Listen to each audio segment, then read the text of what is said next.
Silver gets hit hard for the second day in a row, although not quite as much. It's still down 2%.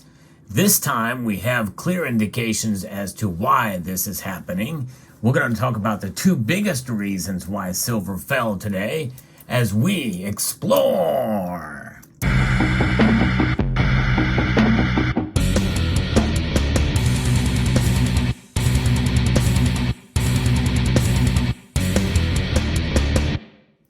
Now keep in mind, these are movements in the markets from day to day that sometimes I talk about. Nonetheless, I get comments from time to time from people who say, well, it doesn't matter what silver did today, I'm stacking for the long term. And that's right, that's a good attitude to have.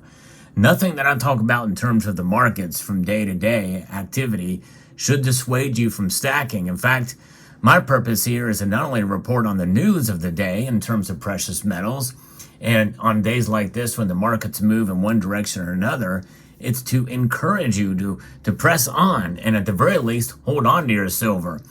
My feeling is at times like these provides a buying opportunity if you can find silver at the cheapest price possible for pure stacking reasons.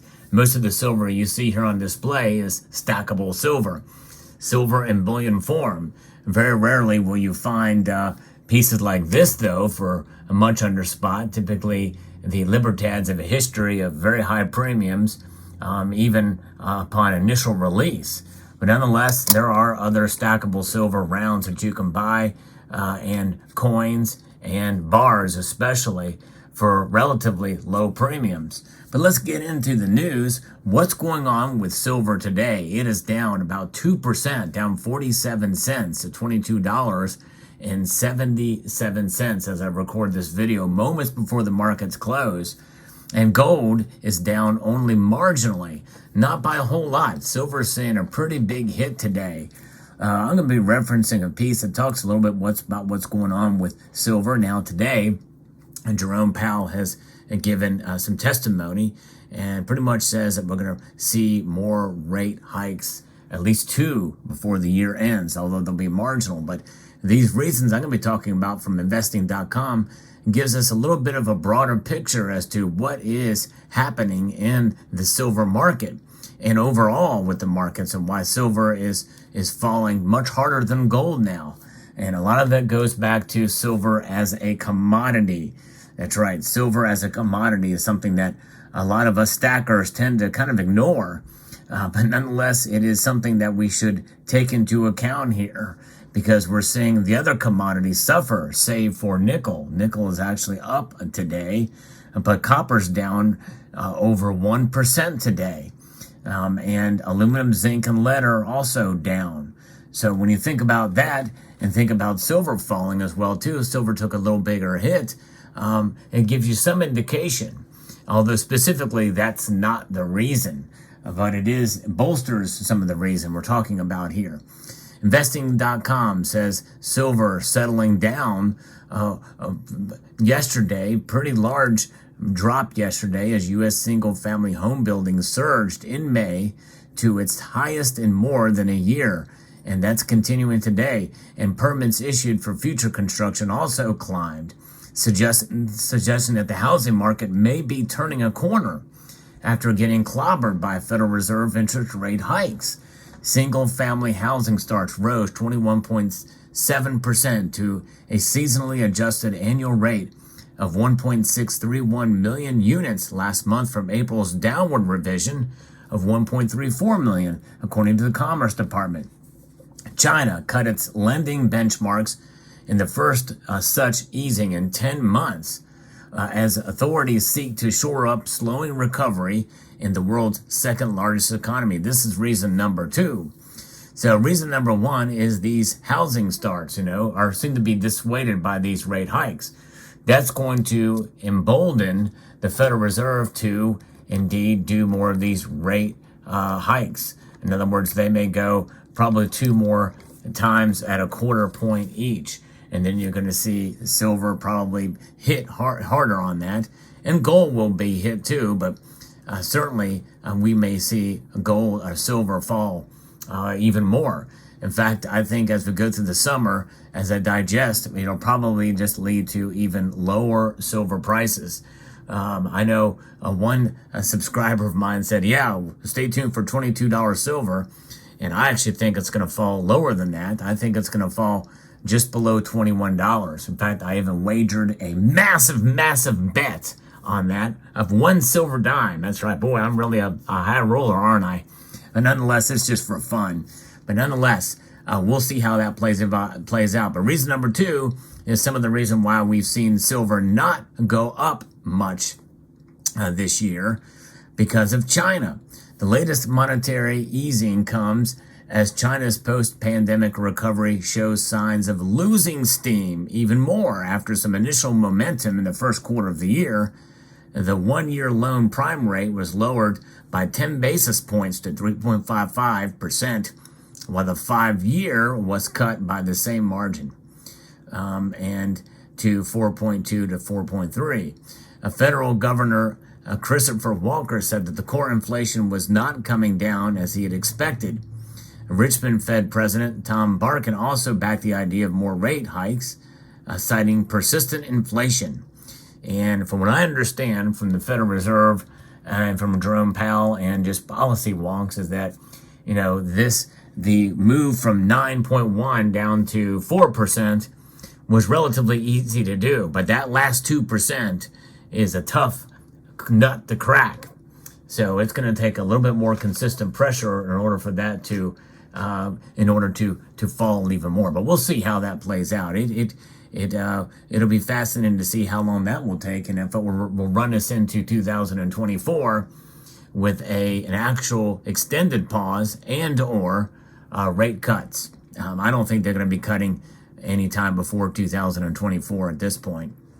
And we'll see. Technically, market is under fresh selling as the market has witnessed a gain in open interest. And so you have that happening, and silver's getting the support and below the same that could be seen at some of these levels some of these numbers are being quoted actually in rupees from investing.com, which is kind of odd. I guess this original source doesn't say was from an Indian source, but you think about what's happening in China and what's happening in the housing market here, a resilient economy apparently, but there's other factors and things that are likely not being taken in consideration here. But I can imagine that the housing market here and these numbers would have to be fairly accurate, at least to some level. But again, as we saw before, these numbers can be revised as well, like April's numbers revised downward. So in that regard, and seeing that we are heading into a presidential political season, even if the roles were reversed, makes you wonder if there is a little bit of a kind of a culinary delights happening over there with the chefs at the Cook the Books Club. And we'll see. But the grand scheme of things, how does that play out with silver? Stay tuned for lower silver prices, I think, probably through the summer. And now we just had 2 days where it's got hit hard. It wasn't that long ago. We were sitting pretty at $24 an ounce. And but I think through the summer, I don't think we're going to see $24 an ounce until we move into the fall. Today is the first day of summer, and for many parts of the nation, it is have record high temperatures, and for other parts, it's unusually chilly. And so when you're taking that into account and look at the markets, all bets are off. Anything could happen, depending on where you're at. But one thing I know that we like to do here in this community is we like to stack our silver. And one thing about stacking silver is that you can stack it once you get it, So therefore, if you have silver in hand, you just stack it on up. You hold on to your silver and you stack it. And that's kind of what it's all about. You may not be buying silver right now, but hold on to what you have if you can. And that's something that I've always been a fan of doing. And if you see an opportunity and the price is right and you have the money to buy, that's the combination to take the opportunity to make a purchase and to continue to stack. And so when you look at all the grand scheme of where the market is from day to day, yes, it's interesting and fascinating to see what moves silver's price. But when it all comes to it, you have to make a decision as to assess your stack and how much you have, and as to whether or not it is a good idea to buy more. For me, I hold on to my silver. I don't sell typically, but I'm also not in accumulation mode at this point. I'm kind of reassessing some things and making some decisions. I've actually am moving into some aspect away from buying as much precious metals right now, and silver is suffering right now from that. For me, it's suffering losses in the market, and one would think this would be a good time for me to buy silver, but I'm not. But everybody's position and reason is different, and you have to make that decision yourself as to what is right for you, not based off of what I say or anybody else says when you stack silver and hold on to it. And this is one of the reasons why I like the idea of times like this, when I know I can't buy or know I won't buy, want to pull out some of your silver and take a look at it and admire it. And yes, maybe even play with it a little bit. Because, there's nothing wrong with enjoying what you have. And sometimes when we buy things, and this goes for other items as well too, we don't really take the time to enjoy them. We go on to the next thing. And so there's nothing wrong with taking some time out to enjoy the silver that you stack. And I'm going to show you a piece that I'm a huge fan of these rounds. I've got a tube of these as well. But I kind of would like to see this thing in gold. It's a very patriotic theme. And there's some criticisms of the design as far as it may be a little too busy in some aspects. Maybe it could be a little bit higher relief. But other than that, it's a beautiful looking piece. I love the look of this. And I love the design and the security features on it. So, enjoy your silver. Enjoy your silver indeed. By the way, this round here, this Unity round, what I like about it, well, maybe I don't like it about it, but I think it's fascinating. It is a round, but it turns like a coin. That's right. You usually don't see that. Usually when you turn it around this way, the metal turn, that design will be right side up. Just some interesting things about that particular piece. But so there you have it. There's your market analysis for the day. Let me know what your thoughts are in the comment section below. Hope you found this video insightful, educational, informative, and maybe even slightly entertaining. I'd like to extend a multitude of gratitude to all of you for taking the time to watch this video. And yeah, I'm going to go ahead and encourage you to please rate this video. That means press that thumbs up button down below. It does help the algorithm trying to grow the channel. Share it on other social media platforms, including this one, if you don't mind. Muchly appreciated if you do so. Comment and subscribe.